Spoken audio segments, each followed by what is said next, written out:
Now, this is going to be a little more polished of a video because I have a little more polished of an object to talk to you about. This is a Panasonic Toughbook CF-U1. I recently got this at an auction not knowing a whole lot about what I was getting into, and it really wasn't until I had it in hand that the memory came together in my head. When I was in high school, I saw this in, I'm going to guess, PC Magazine, some sort of publication like that, and I absolutely coveted it. And now, 15 years later, I finally have one right here. So let's get a bit of the background. I obtained this, as I said, at an auction, and I obtained it specifically from the bankruptcy auction of a local company here in town called Eberline. I've known about Eberline for a while, and to be honest, I've been a little confused about exactly what business they were in. One of the enduring hobbies I have involves reading a lot of environmental impact statements, site evaluations from the Department of Energy Office of Legacy Management, environmental investigations about sites that are either being decommissioned or that the federal government is considering some new use for. And that's where I've often seen the name Eberline. In places, for example, I think Fort Wingate here in New Mexico is an example where there's been a possible radiation contamination concern. I've seen repeatedly in reports that Eberline was hired as a contractor to come survey the site. It's a little weird because if you went to Eberline's website back then, they mostly advertised themselves as a manufacturer of radiation survey equipment.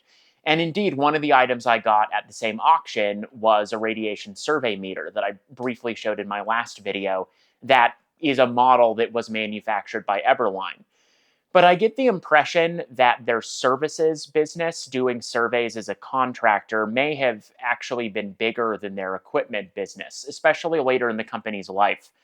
Of course, they went bankrupt, is why I ended up with this stuff, and I don't really know the background there, but I can tell you that this CF-U1 and the other one that I bought at the same auction were used in their contracting business. Both of these, I can tell from the software that was installed on them, were actually used for data entry when they were performing radiation surveys of large areas. So this is really a GIS application type of device. My washing machine just finished a cycle, and I don't know if you can hear the whole little tune that it's playing right now, but the tune goes on for a while. Before I show this to you more, I want to talk a little bit about just kind of the specs and the context.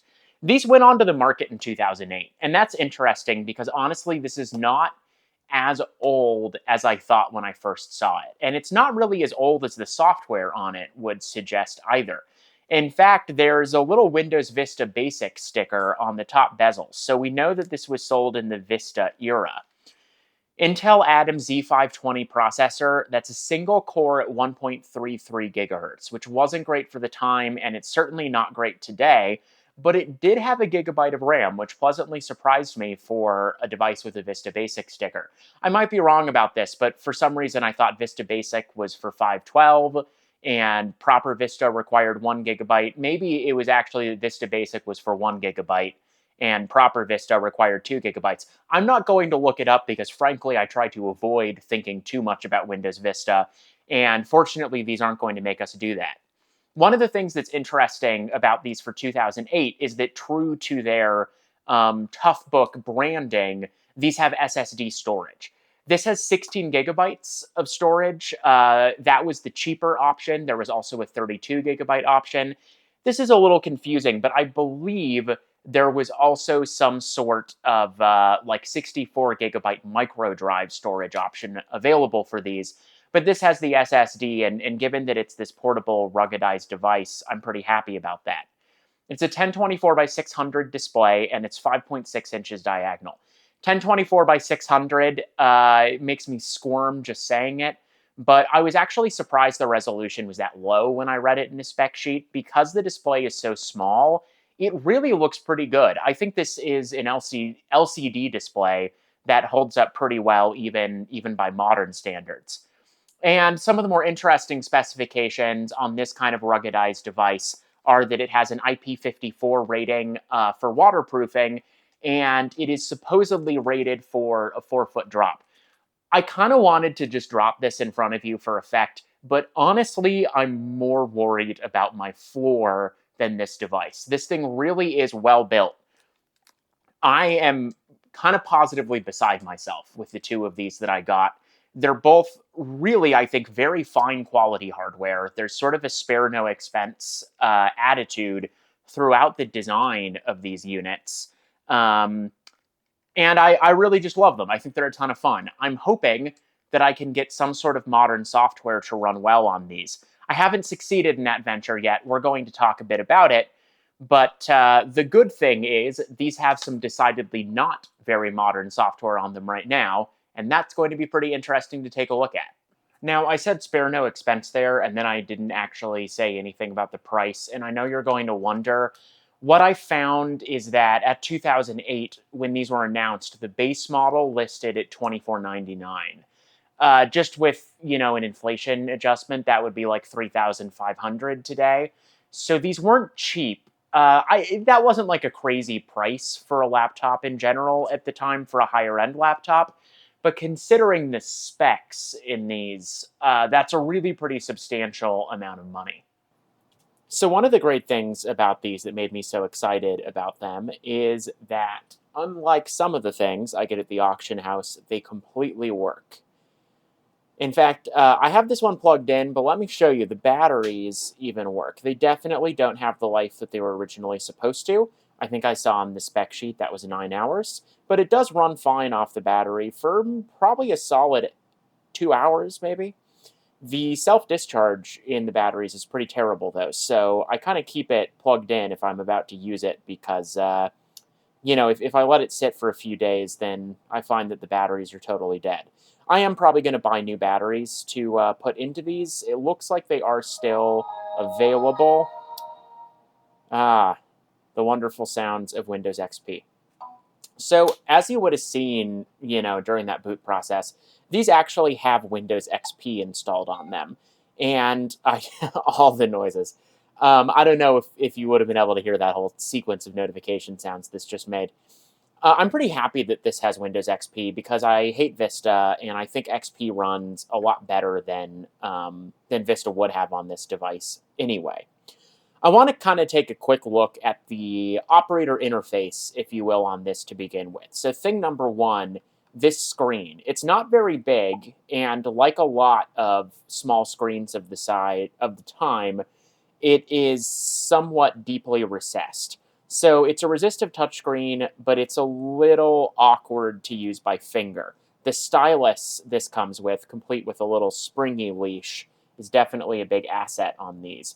And that stylus, this is a nice detail, can pretty solidly click into either side of the device. I did have to run calibration on these.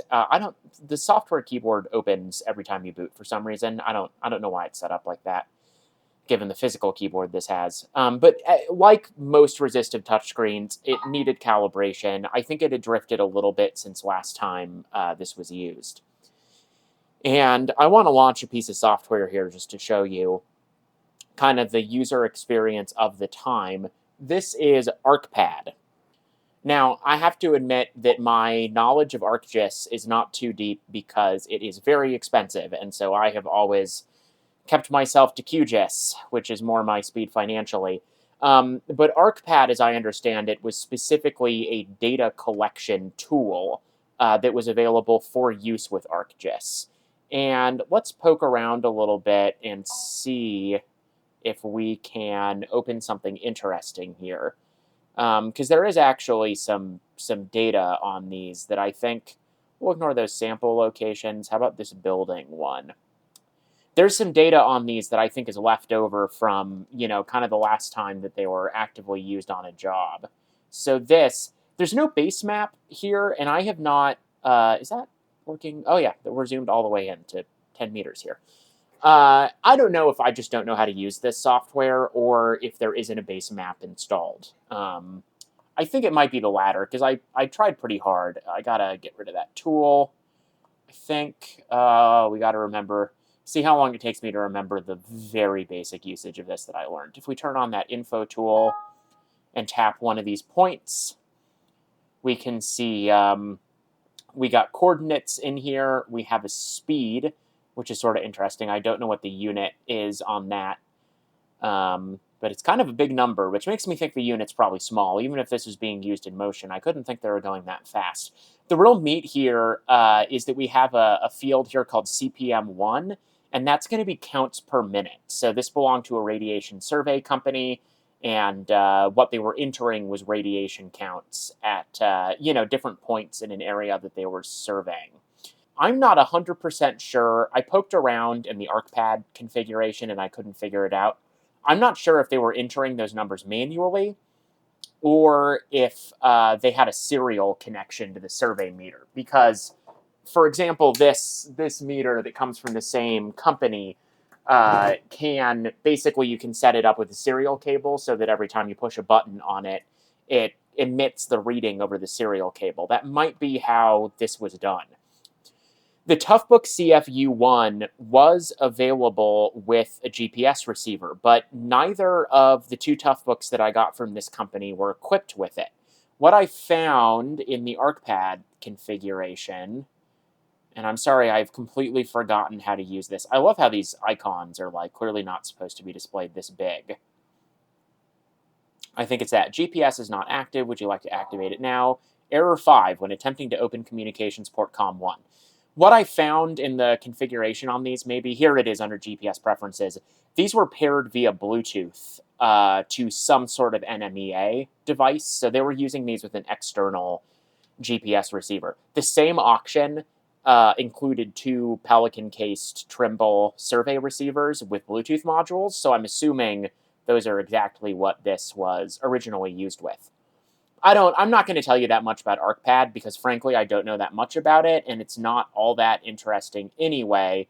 But this is, like, really what this device was used for in its former life, was, I think, just entering data. You can see this one has a lot more points in it. Still very close together, though, right? The scale bar here is 10 meters. One of the things that I really like about these is that they're actually set up for mobile use. You've probably seen the shoulder strap that these have, but it's not just a shoulder strap. It's actually connected to all four corners of the device so that it will hang in front of you where you can see and interact with the screen. Combined with the leashed stylus, that actually makes this really practical to use one-handed, which is really important if you are out doing field work, holding some kind of equipment, or if you're anything like me, an energy drink. It's also got a handle on the back that makes it easy to hold in one palm where you can look at the display and use the other hand to interact with it. This kind of affordance for actual outdoor portable use seems widely forgotten these days. Think about how many people you see who are collecting survey data on an iPad in perpetual risk of dropping either it or the stack of pamphlets that they're carrying around with them. And, this kind of device, I imagine most interaction with it would have been using the touchscreen just because of the realities of being, kind of outside and mobile. But this actually has a pretty nice keyboard on it. This is a split keyboard. So we've got QWERT here, YUIOP here, and we have numbers, cursor keys, and some punctuation and special characters in the middle. I get the impression these have a nice positive action, and I think with some practice, you could get pretty good. We got to get out the stylus. I think with some practice, you could get pretty good at typing on this thing. Obviously, I haven't had that much practice, but it reminds me a lot of, like, the first, Android phone that I owned as far as how this key... Honestly, I should be more complimentary. It reminds me of the BlackBerry that I used to have as far as how this keyboard feels. I said, too, this thing's kind of spare no expense. One manifestation of that, all the modifier keys on this keyboard lock if you just press them. But you can also hold them, so it's kind of whichever option is easier for you. And every modifier has its own little lock light, which is kind of nice. You'll notice I'm hitting these 3 times to turn them off. I think one press Yeah, and it releases on the next key I press. 2 presses, I think it's now locked. This is like an old school shift lock, which I guess makes sense because I don't actually see a caps lock on this keyboard. And then a third press turns it off. Control Alt function are the same deal. The right Alt even has its own lock light. And as you can see, left Alt and right Alt lock separately. And that's pretty cool to me because it's interesting. They turn off together, but they turn on separately. That's a pretty cool feature to me because I am the kind of person where I will often map my left and right modifier keys to different functions. It's kind of interesting to me that they only provided an Alt key on the right and not a Shift. That doesn't seem like the decision I would make, but it is cool that they gave you that extra modifier key totally with the intent that you would use it, independently, or at least you can. This keyboard is totally lousy with function key overlays. So function Q and W are brightness adjustment. You're going to love how it dings like that every time I push anything. And some of these are a little more interesting than just what you'd see on a laptop today. Like function F is battery status. When I first started using this thing, the normal Windows XP battery tray icon was not there. The funny thing, it is now. I'm not sure what happened there, but I have connected this to the internet, and I don't think it applied updates, right? I don't think the XP update servers exist anymore. For some reason, the battery life is showing up in the lower right panel now. But when I first used this, it seemed like this function key F overlay was the only real way to get information on the status of the batteries. Now that kind of takes us to the fact that this has 2 batteries. You see that in this function overlay. You also see it in the fact that we have 2 distinct battery lights on the front panel, battery 1 and battery 2.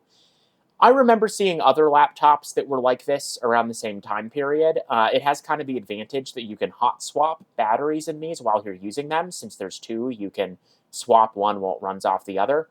What's sort of interesting about this, if you had a newer dual battery laptop, so for example, I had a ThinkPad T430S that had 2 batteries internally, you would have seen Windows displayed the status of the 2 batteries separately, but, and let's see how the Windows XP power meter behaves. Yeah, we've got 1 and 2.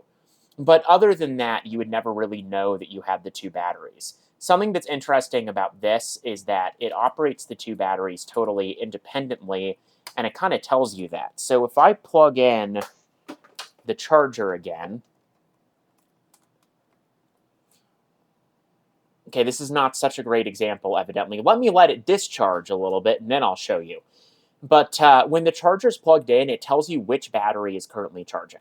And when I got this, the batteries were totally empty. So you could see that it had some threshold logic. It charged battery 1 for a while, then it charged battery 2 for a while, then it charged battery 1 for a while, then it charged battery 2 for a while.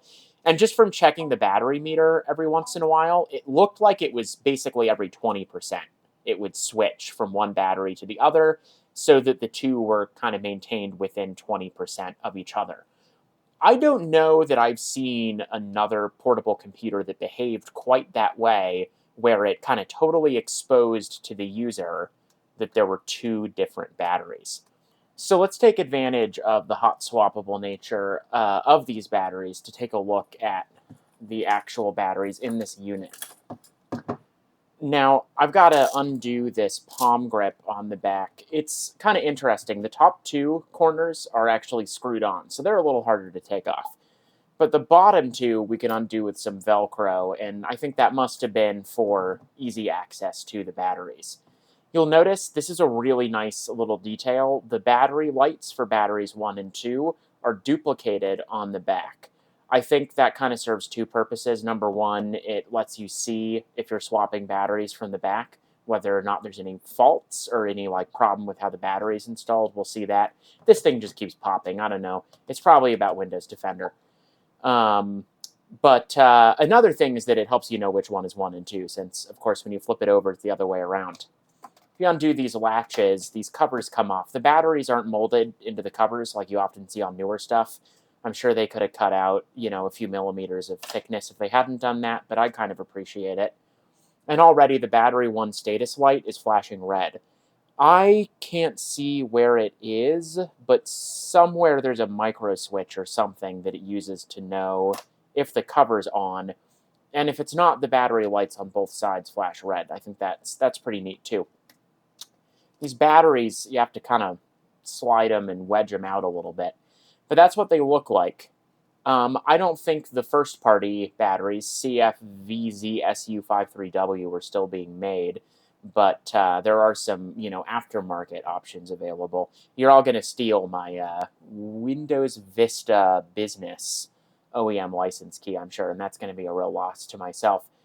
7.2 volt, 2.9 amp hours, typical, it says. And of course, there are two of these, so we've got one of these batteries out, and take a look, it still works. And I know there was a cut. I swear I'm not getting away with anything. I just, the total amateur that I am, originally removed the batteries with this like mostly out of frame. So hopefully I got that right this time. And we have the front battery status light flashing red as well. We can go ahead and install this. I don't know if they offered an external charger, like a toaster charger for these batteries. I kind of hope they did, because that would have been cool with the fact that you can swap them out like this. It probably wasn't like this when this was new. I like the green blinks when it's properly installed. Probably wasn't like this when it was new, but I have to really push these up and make sure that they positively latch. Otherwise, these tend to try to come off when I'm using it. And then we can Velcro this palm grip back down. You'll notice these orange buttons on the back. Just forget about that. We're going to talk about that later. Now, there were a number of different options available for the CF-U1 from the factory. This particular example is pretty basic. This is essentially the base model with only the 16 gigabytes of storage and without most of the accessories. So, for example, one of the options available on this was a cellular modem. You might have noticed earlier when we took out the #1 battery that there's a SIM card slot under it. This particular unit, though, doesn't have that cellular modem installed. I was a little disappointed by that, but it probably wouldn't be much use these days anyway, because I believe it was 3G only. Another option that was available on this that we've mentioned is the built-in GPS receiver, which this doesn't have either. And there was a dual camera setup available. I'm not sure what exactly the dual cameras were used for, but there were evidently two of them. And from looking at some product images, I found that were that installed, it would have replaced this panel on the back. So those would have been some really rear-facing cameras. I know that one sort of popular application of this type of device was for parking enforcement to write citations. So I think in that environment, they might have used those cameras to take photos of the exact way that you were illegally parked. One of the few optional accessories that this actually does have installed is the barcode reader. I'm not super sure why. I don't know if it was used or if it was just something that came standard on these, but there was a 1D barcode reader and a 2D barcode reader available for the CF-U1, and this has the 1D barcode reader. I would have liked the 2D, but I do kind of appreciate the old school laser-based reader. It's a little funky to actually use. There's a utility that runs as a tray icon that you have to use to enable it. It's set to power saving mode right now. Basically what that means is that you have to mash the trigger buttons a bunch of times to get it to come on the first time you use it. And then, after a minute or so, it goes to sleep again. You can also use this tool to configure, prefix and postfix, or prefix and suffix key input, kind of normal things that you find on barcode readers. It is 1D only, but it supports, the vast majority of 1D symbologies that you would find. And like most barcode readers on PCs, it is essentially a keyboard shim. So whatever it reads, it types. These orange buttons on the back are actually the trigger buttons for the barcode reader. So let's give that a try, because I grabbed, just a couple of objects that have barcodes, opened up Notepad here. Let me just make the text real big for the sake of having a more, that's not what I wanted, for the sake of having a more satisfying result here. The thing that I really love about the barcode reader on this, I mean, it's a barcode reader, right? It basically does what you would expect. It seems reliable. Uh, but the software on the device makes a noise as a confirmation, and the choice of noise is very strange. I had half a mind to mic this up, but I think it's loud enough that you're going to hear it without trouble.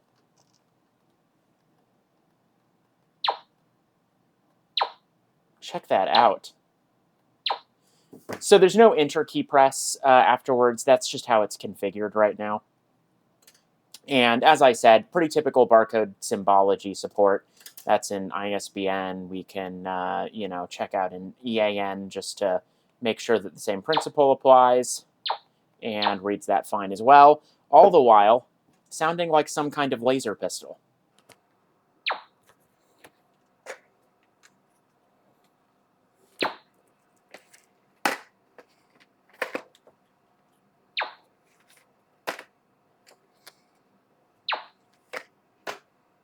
These kinds of machines got sold into, a number of different types of applications. Obviously, GIS data entry is one of them. Parking enforcement, as I mentioned. I think the barcode reader would have mostly applied, or mostly been of interest in warehouse environments, where these devices were being used to keep track of things like the locations of pallets. But I can also imagine IT department inventory, lots of other applications where a barcode reader is a useful feature. The 2D barcode reader is presumably imager-based rather than laser-based, so I would be kind of particularly interested to see one of those. But just looking at the device, I don't get the impression that it would be easy to swap them out. So I think this is going to stay with 1D support only. I wanted to show you a little bit about the expansion port situation because it's kind of odd. To start with, all of the external ports have these covers, these flappy covers over them. Most of the time that I encounter these, I absolutely hate them. They almost always age in such a way that they stop staying closed, and then they're just flopping open all the time when you're trying to use your computer. That said, these are kind of a different deal. I actually really like these covers. The reason is that they latch. So I don't know how clear this will be, but this front panel here is rigid plastic, not a flexible material. We have to slide that down in order to actually open the ports. And when we close it, we can slide that up again to latch. This action seems really reliable. This is the charger port. Conveniently, this uses the same power supply as, I think, basically all other Toughbooks. So when I got these, I didn't have a power adapter for them, but I didn't have to wait on one in the mail because the power adapter that I have for my Toughbook, I believe it's a CF-54, just went directly into this. There's a hardware power switch here, which is interesting. That might be helpful in minimizing standby drain of the batteries. I might conduct an experiment on that. I'm not sure yet. That's all we have on the left side. If we look at the top, there's only one port. That's USB 2.0 in a slightly weird housing that makes me think that Ethernet is probably an option here. Unfortunately, this device doesn't have that option, which has made getting it connected to a network a little bit of a pain. On the right side, we get a little bit more. We have conventional microphone and headphone connectors. And then we have an SD card slot, which is particularly valuable given the limited storage on this. That said, I do not think this supports like XC SD cards. I think it might be for the up to 32 gigabyte profile only, so not quite as good as you'd hope for. The real star of the show, though, is this large dock connector on the bottom. There were a few different kind of accessory docks sold for this. There was a desk dock that was kind of a toaster-style dock that it sat in. There was a vehicle dock that was kind of a big aluminum monstrosity that the Toughbook sort of clamped into. And there were also mini docks. The mini docks were really just accessories that screwed onto the bottom using these threaded studs and then added functionality. So for example, I know that there was a magnetic card reader mini dock, maybe for like card payments applications. I love magnetic card readers. I would really love to get that mini dock, but I have not seen one for sale at a price that I would quite jump on. One of the interesting things about this dock connector, though, is that considering its relatively low seeming pin count, there's a lot of functionality that this could expose over the dock. When you look at the set of ports this offers, you'll notice some notable omissions. So, a network interface, for example, and also there's no video output. Based on what I've seen, I think that this dock connector exposes VGA video, Ethernet, and I believe actually both serial and parallel, although I'm not totally sure on the parallel.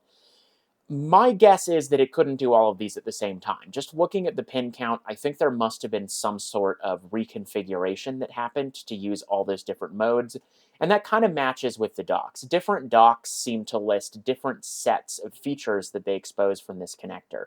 And for a lot of the docks that I've seen, it's basically power, video, and a USB, and maybe a serial port is about all you get. When it comes to connectivity, since this doesn't have the WLAN option installed, what we get is Bluetooth and Wi-Fi. I fiddled with the Bluetooth a bit. It's unremarkable. I was able to pair it to a speaker, but of course it doesn't support aptX or any of the newer codecs, so it sounded terrible. Pretty much unsurprising.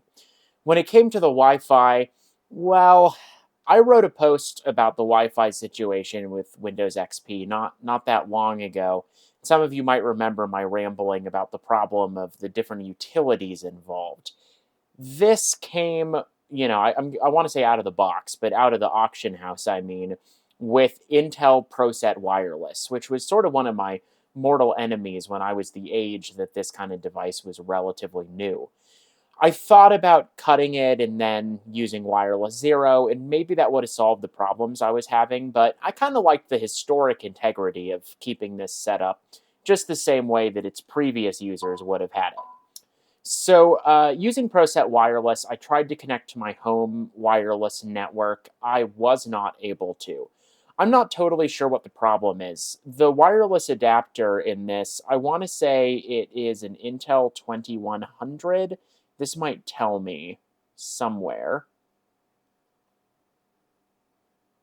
Ooh, how about adapter settings? That seems promising. Intel Wi-Fi Link 5100 is what's in this device.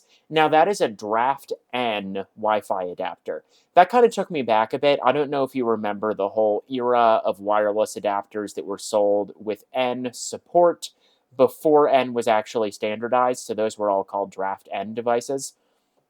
Since it is Draft N, I kind of thought that it might be capable of just connecting to my home network like anything else, but it wouldn't. I'm not really sure why. I don't know if it has to do with, it may have to do with problems with my home network being dual band on a single SSID. I have not ever totally understood the technical reasons for this, but it seems like a lot of older devices have trouble with that. I also wondered if it's because of my home network supporting WPA3, which is another thing that some older devices seem to have problems with. It's clearly not a hardware problem because I have the other one, I have Linux on and it connects to the Wi-Fi network no problem. But this thing just kept getting stuck in loops of saying the process to authenticate to the network has not started.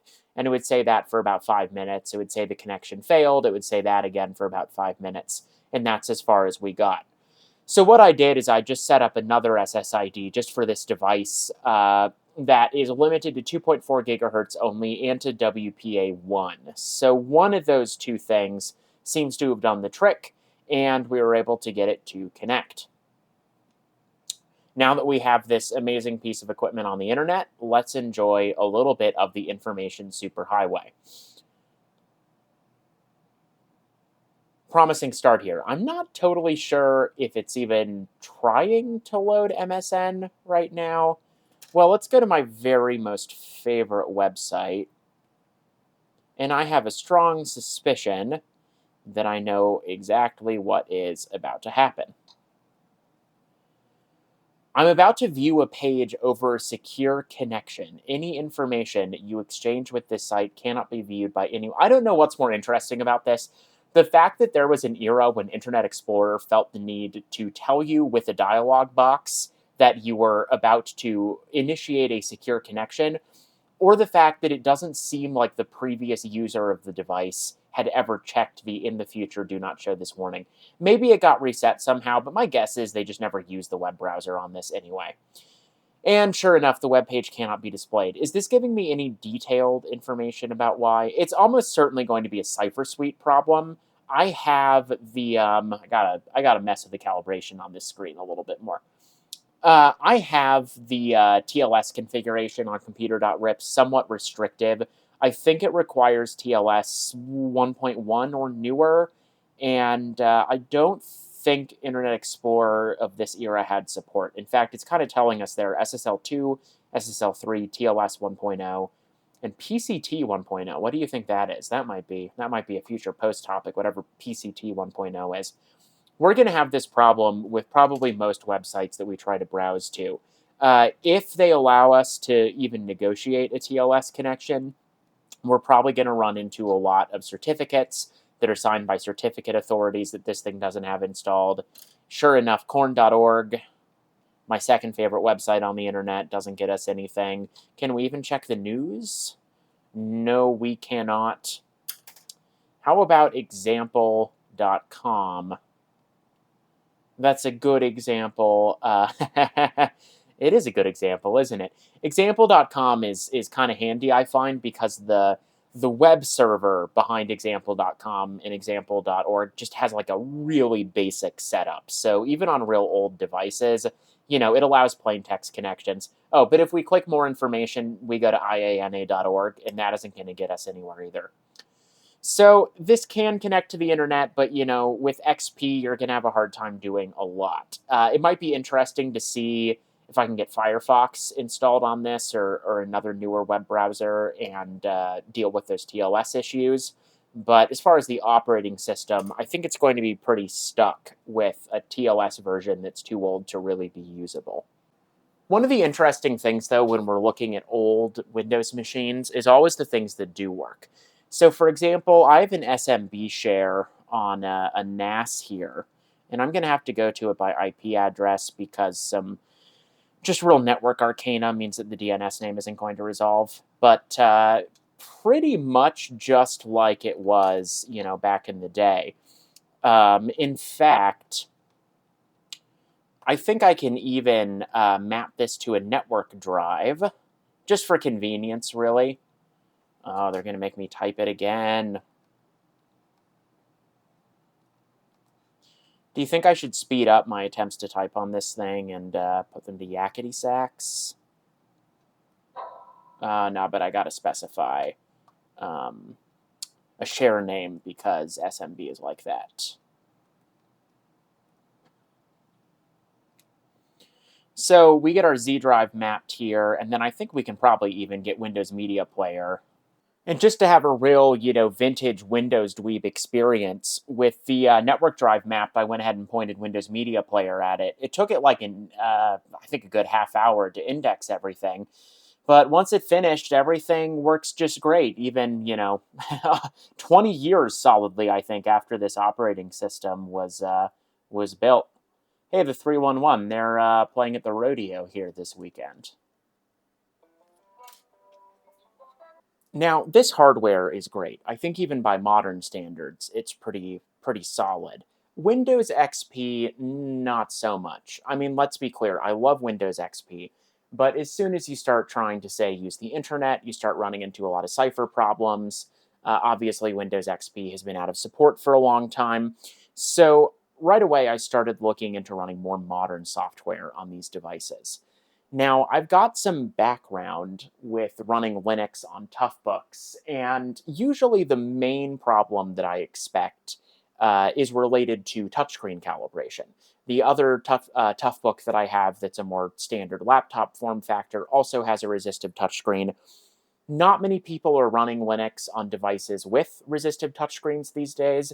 The documentation around them has kind of atrophied. And on top of that, a change in lib input in X means that the way that a lot of documentation tells you to set up, to basically configure the transformation matrix for a resistive touchscreen doesn't actually work anymore. You can still do it. It's basically just a syntax change in some configuration files, but it's a real hassle to figure out how. And of course, I keep forgetting, so then I have to go figure out the whole thing over again. On these, though, I ran into a little different problem first, which is just the fact that they're 32-bit. You know, a lot of the Red Hat family distributions have dropped support for 32-bit. I could go Debian, of course, but I'm honestly just not a big fan of Debian. Enterprise Linux is the only Linux for my heart. But lately, for some other projects, I have been dealing with SUSE, and I happened to see that OpenSUSE Tumbleweed still offers 32-bit builds. So I decided to try out Tumbleweed on this device and see how it goes. The good news is that it installed really easily. Hardware support for things like the wireless interface kind of worked out of the box. Some of the weirder things like the barcode reader, I'm not sure that I'll ever get them working. I think they would need a newly implemented driver. But overall, you know, support for the device is fine. The problem with SUSE is what you are seeing right now. It is incredibly slow. And I apologize. I don't know how well this is coming across because it seems like the brightness controls work under SUSE, but for some reason it seems to always boot with the brightness all the way down. So you might have had a hard time seeing the whole boot sequence. But let's take a look, because this isn't really slow in the ways that I typically expect with an older machine like this. It seems like it's really disk I/O that's killing it. We're booted, and you know, I think a lighter weight desktop environment would probably, if file system is not responding, a lighter weight desktop environment would I'm sure help, and I usually end up switching to XFCE anyway because I'm old fashioned like that. But I think that what I found is that launching Firefox totally kills this thing for like a full minute. And it's pretty much all on the disk, it seems. So I looked around a bit and I found a forum thread from someone else who owns a CF-U1 and is working on, you know, kind of getting it into working condition with modern software. They seem to have run into the same problem I am, which is that the SSDs in these are just extremely slow. They weren't very fast to begin with. I think the spec sheet on them is 60 megabytes a second read, but I know a lot of the older flash storage tended to get slower with age, and I think that's definitely happened to these. Even in Windows XP, you can tell that the disk is slow, but with more modern software and just like how many small I/O operations it tends to do, the system is kind of truly unworkable. Let's take a look at what's actually inside of these machines, because my obvious first thought was, well, let's just put some more modern storage in here. You know, I could probably put a terabyte SSD in here and it'd be awesome. But the era of hardware makes that a little bit difficult. This very attractive looking cover you've probably noticed on the top is what houses the storage. And it's a little odd. You kind of it's got a little detent on the side that you can use to kind of pry it, and then it pops right out. It's sort of a cartridge type arrangement. And inside of this,